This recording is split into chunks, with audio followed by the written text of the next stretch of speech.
Well, meantime, President Trump says any deal with Iran must be, in his words, perfect.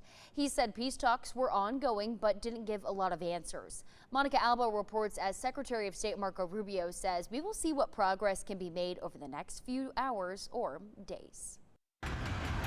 3 months into the war with Iran and with the ceasefire holding on precariously, President Trump says both sides are still talking peace, but no deal yet. Iran is very much intent. They want very much to make a deal. So far, they haven't gotten there. We're not satisfied with it, but we will be. And not making any definitive statements on when hostilities could end. They're negotiating on fumes, but we'll see what happens. Maybe we have to go back and finish it. Maybe we don't.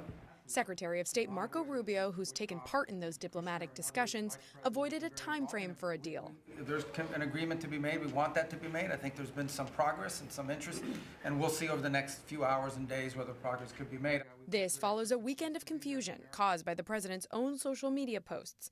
On Saturday, writing a deal was, quote, largely negotiated. The next day posting, if I make a deal. Meanwhile, in Tehran, Iranian state media claiming it had a draft of the framework the U.S. and Iran are working on, and that it includes the U.S. lifting its blockade, and that traffic through the Strait of Hormuz would be managed by Iran and Oman. The White House pushing back, calling the report a complete fabrication. But the meeting wasn't all centered on Iran.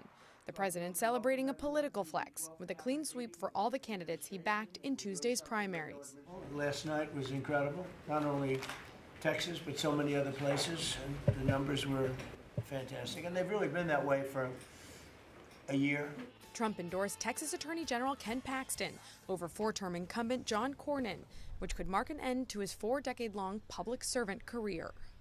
Monica Alba, NBC News, the White House.